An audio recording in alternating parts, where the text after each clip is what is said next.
Hopefully you can all stay awake through the presentation. I tried to make it look nice. I should do a disclaimer in the beginning. First thing is that I don't consider myself a researcher at all. Although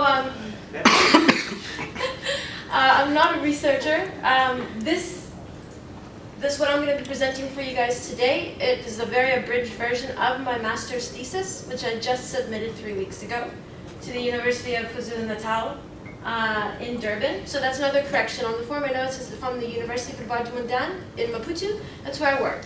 But this research is actually from the University of KwaZulu-Natal here in Durban. If you want to talk about my work in ICTs in Maputo and the University of KwaZulu-Natal, we can do that later, but this research is solely based in South Africa. So I'm doing this presentation from a practitioner, a grassroots practitioner's perspective. We'll be talking, of course, about the theory and methodology here and there, but I'm not going to present it in a way that every slide, theory and methodology. So hopefully you guys will forgive me. So the title of my presentation is, Can You Hear Me Now? Possibilities of an Engaged Citizenry, by way of Izwi, loMzansi Community Radio and the Mobile Phone Convergence. Now, we're talking about two things here. We're talking about community radio in South Africa and the mobile phone convergence. I have a background in media, so I'm really interested in how old media, like newspaper, radio, and television, are combining with newer medias, kind of like what our keynote speaker this morning was talking about, and how we can use those things towards an engaged citizenry, in that case, development. So, in order to understand the convergence, we first have to understand what is community radio in South Africa, and what is the mobile phone telephony network here in South Africa. Hope this will work. Yes. Okay. So this is, I just made this at home. It's not based on any kind of statistical information. It's just to show you kind of the trends in community radio and mobile telephony in South Africa, from shortly before the apartheid, starting in 1991, up until present day. So we're starting here. The blue line is community radio. The orange line is mobile telephony. So here you can see we're both pretty low. Pre-1994, community radio really didn't even exist. I have it here just because of the underground movements that were going on, especially here in Cape Town, with bush radio and kind of the distribution of cassette tapes to distribute underground information. There was also kind of community radio, like specific groups radio around Afrikaners and things like that, but it wasn't necessarily owned by the community. It was still very much owned by the state. So we have here community radio. In 1991, we had the Jabulani Freedom of the Airways Conference in the Netherlands, which kind of set up the stage to develop a three-tier communication system in South Africa. After that, we had the IBA, which is the Independent Broadcasting Authority Act, which officially set the stage, officially developed the three-tier broadcasting system, which we talked about with Jabulani, which is the community media, the public media, and then the private media. So here, community radio is actually existing. Around the same time, in mobile telephony, we had the creation of Telkom, which is a state-based computer only owned by the state, the mobile phone network here in South Africa. And in 1993, the government decided to call out 2 tenders for mobile phone networks in South Africa. The first one was given to Vodacom, a UK-based mobile network, in collaboration with Telkom. So the government owns, at this point, a large part of Vodacom. And then the second tender was given to MTN. So that's where we're at. We get to the end of apartheid in 1994. Not only was it, freedom to vote and the, coming out of apartheid, but also, please, there we go. But also, we saw a huge rise in the number of community radio stations, largely in part to the temporary event licenses that were being issued by the IBA. So these event licenses were super delayed. I mean, there was really no process in place before. So you can imagine all of these marginalized communities, such as the Zulu community where I worked, they wanted a voice. They wanted to have their own community radio station. But there was really no system set up for them to actually get licenses. So the government, what they set up was a temporary event license where they would organize it around a conference or a holiday. And they would broadcast just for like 30 days. And then the radio would go off air. So it was really hard and really, it was unable to be sustained. So there were a lot of delays in that, but since we pretty much came from nothing, we're seeing a huge rise in the prevalence and the trend of community radio. Down here, we have a little bit of uprise. We have the early adopters. They're like, woo, mobile phone network, let's all get stuff. But we're still rolling out the network. I mean, the mobile phone network was still completely new for most of the country. There were no antennas, there were no mobile phone sets, there's nothing. So this increase here is just from the rollout. We'll continue. In 2000, we had the development of ICASA, which is the Independent Communication Association of South Africa. This is different from the IBA. Instead of being regulated by the government, it's kind of backwards. The government is regulating community radio. They developed ICASA, was as a separate from the government, and now they're now regulating different kind of licenses for community radio. This also affected mobile phones because it opened up the network. Instead of just having Vodacom and MTN, which is still very much based on the telecom network here in South Africa, we now have 5 mobile phone networks here in South Africa. So the affordability and the availability just continue to rise, and we begin to see a huge spike after 2000 in mobile telephony. ICASA has also been able to give 4-year licenses. But we start to see a little dip off in community radio because of this sustainability. There's no advertising in community radio. People don't think that they have any buying power. There's also a lot of problems with the organization and things like that. So we start to see a little bit of dip off. Now, after 2006, we see mobile phones just shoot up in the trend. This is not based on any specific numbers, but just on a trend of popularity and availability. Again, availability, affordability. There's phone networks all across South Africa. People have access. They have access to a mobile phone, more than one. They have more than one SIM card. I think the penetration rate in South Africa is over 100%, which means that there's more active SIM cards than there are actually people. So that's just going to keep going on the uprise. However, what my attention is drawn to is here, because we see community radio starts going, and it tapers off. The reason why I don't have it going flat or even negative is because community radio is still significantly important in South Africa. It's how the majority of their people get their information, and they get it in their own native language. So it's still a huge part here for the marginalized. Just from 1994, we haven't gone that far. This is very recent history. How they're given a voice. They own this radio station. It's owned by the community. However, there's been some research done, especially in KwaZulu-Natal area, that shows that there's actually no community in community radio. That there's no actual, it's a one-way thing. We give you the information, here it is, do what you want. But when they actually went in and tried to analyze, okay, who's participating in community radio? Who's actually developing the content and the material? There was actually no community that actually came out and was like, I own this radio station. I'm taking accountability for it. I'm creating the material. I'm consuming it. I'm regulating it. There was really no community. So what my research focuses on, we're getting up to present day, is this area right here. Of course, in the areas before here, there was always, a convergence, mobile phones, not mobile phones, telephones, calling into a radio station to participate. It's not a new concept. It was happening all during this time. But here, because people have now access to mobile phones, there's actually a two-way participation. I was interested in how this convergence is actually going to affect the potential for an engaged citizenry on the airwaves in South African community radio. So, moving on. What is citizenship? We've got to define that because there's a bunch of definitions out there. This is a super basic one, and it pretty much focuses on the individual's physical presence in a society. I'm a citizen, here's my ID card, this is my job, this is how I go to work, I make money, I'm contributing to society. That's a very vanilla definition of citizenship.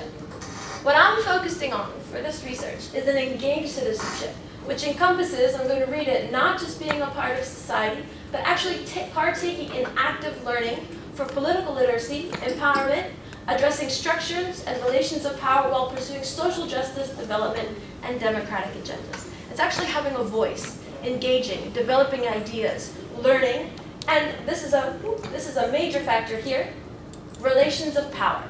We can't leave that out. Since my research, this is where my researcher side comes in. Since I'm focusing more on a cultural studies approach to this research, I cannot leave out, it's impossible to leave out, the idea of regulation. For those of you who have a media background, I'm talking about gatekeeping, which is kind of what our keynote speaker spoke about this morning. Or media bodies like radio or television, they're intellectual figures. They produce information, they distribute it, and they regulate it. What actually gets regulated and what actually gets distributed to, let's say, the consumers? I hate that word, but we're going to use it. What actually gets distributed to the consumers, the audience? Who decides what goes on air? Who decides what is the information that is actually distributed to the people? This is the idea, again, theory, researcher, here it comes, of hegemony, cultural hegemony. Who is actually controlling the information? But now, since we saw in the chart, people have access to mobile phones. They're able to actually have a two-way conversation and to possibly not just consume the information, but also to produce it.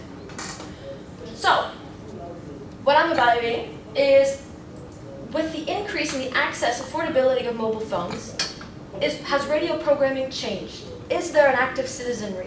Is there an actual community in community radio? Or is it still a top-down, authority-driven means of communication?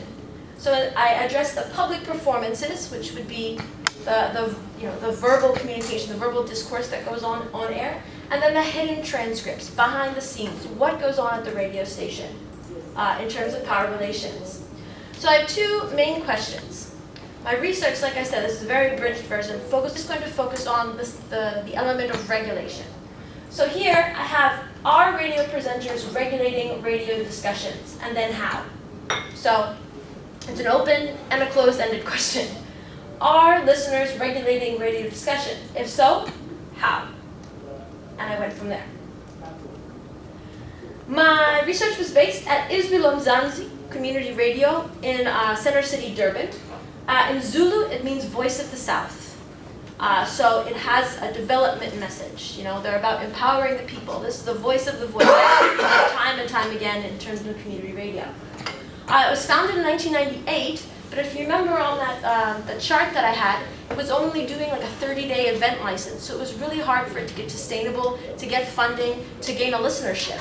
And through listenership, that's how you get advertising, and that's how you get paid.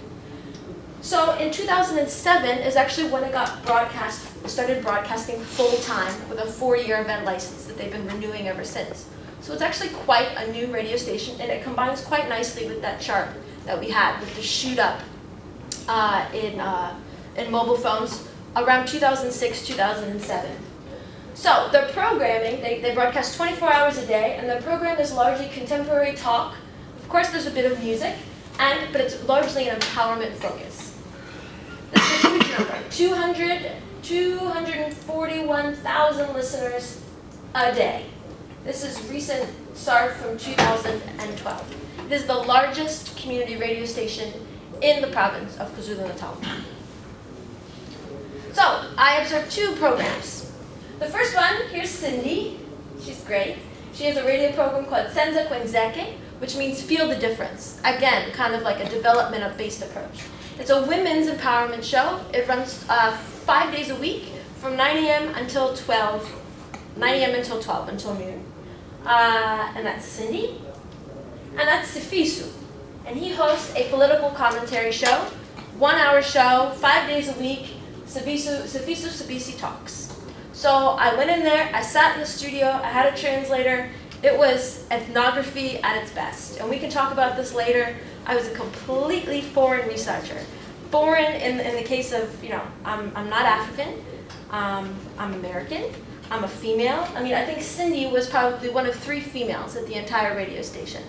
I didn't speak Zulu. I was completely foreign. I was completely out of my environment. And we can talk about that later, the ethnography behind that and the challenges I had, but also the doors that were opened because of that as well. And there's a no cell phone sign in the studio because it creates feedback when people call in. SMS, again, there is no studio SMS number. Presenters, if they want to incorporate SMS into the programming, Hatch you their own personal number, which a lot of them aren't willing to give out over the air to 241,000 listeners. Social media. The station has no official station Twitter accounts. In fact, they don't really use Twitter at all. They have also no official station Facebook page, and there's no in-studio internet connection. So you're probably asking, Lauren, you're crazy. Where is the convergence? There's nothing there. It's a very basic radio station. Where's the regulation? What was your research about? I will tell you. Calls. Calls are still the primary method of participation in community radio. It is the most expensive way to participate. There's no calls for screening, so whoever calls in, they pick up, you're on air, and that person is on air. There's no going through and saying, oh, what do you want to talk about, and then screening the callers, which is what a lot of the public radio stations do, the state radio stations do. So in this case, there's really no regulation. They don't even have a way, in terms of calling, to actually regulate the people that get on air, which makes it quite difficult for the presenters, but we'll talk about that later. We're going to step over here to social media, also super expensive. Data. Mobile phone usage in South Africa is incredibly expensive for the region. It's absolutely incredible, which is kind of what Kathleen and our keynote speaker were talking about this morning. Everyone has a cell phone, you see those numbers, but it's expensive. Is it driving us more into poverty? We don't know, but people are using social media and they're using calls. So they access Facebook via their mobile phone. That's what the presenters do. Even though this is a no line, no cell phone sign in the studio, they sneak it in because they feel like they actually need to be on social media. And they read out Facebook comments on air. And the interesting thing is the use of personal Facebook pages. These are not Facebook pages like, oh, this is my show, this is my Facebook page, like it. They're their personal Facebook accounts. You friend them, you get all of the updates, not just about what's going on at the radio time. Yeah. Now we have here Izwi loMzansi hardware with SMS. Super cheap, but SMS is nearly non-existent in community radio. I observed 9 broadcasts, 9. 1 SMS the entire time. So let's look here. Again, this is just showing you the breakdown. So this is for both shows.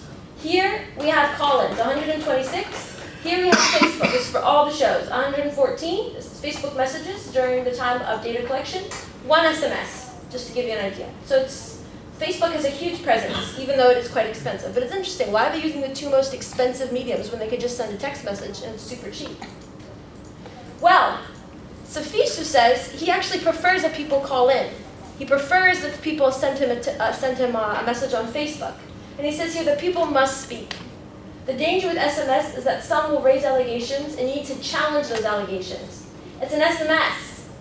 Someone sends it, it's not a fact. It was just their view. He's expecting you to send it, and then me to interpret it and read it out on air as if it was a fact. I need to talk to him. I need to verify this information. How did this happen? Do you have evidence? At the same time, the listeners actually prefer to call in or use Facebook as well. They say by texting in, I can't be challenged by the researcher. I don't want someone to misquote something that I say when I send in a text message. I want to be able to engage and challenge with my viewpoint. I don't want them to distort my SMS. So they'd rather spend more money and actually get their voice heard than actually sending a text message anonymously. Skipping ahead. Breaking it down further, I broke it down. Symposium Talks, it's the political show. It was majority call-ins. Not many people were going on Facebook. But over here, the majority of the participation was on Facebook, and this is for the female empowerment show. So just looking at these numbers, and this really wasn't even part of my research, but I was like, okay, I have quantitative data, I'm just going to make a graph and see what comes out of it. It's actually super interesting. I was like, okay, wait, so this one, they're using majority call-in, and this one, they're using majority Facebook. Female presenter, male presenter. Female empowerment, political talk. So I broke it down even further and mapped it out by gender. So here we have females. There's 150 total female participation. 69 called in. 80 were on Facebook. So you can see the majority of women actually are participating via Facebook. Males, 91 total, majority are calling in. So, women prefer to engage via Facebook. Why? The presenter, the male presenter, says that they're not as confident in their verbal skills and they feel like they should engage in written discussion where they're not vulnerable. However, if you see down here, I completely disagree with this. From the women that I interviewed, they want to be seen or heard. They don't want to call in and get the busy signal. Remember, there's only one studio landline. There's no call waiting. They don't want to call in. They want to actually be able to post their message and have people actually see it. And they're able to post it before, during, and after the radio program. Facebook is also familiar and convenient, especially when multitasking. We saw this with women. And also, they have no airtime.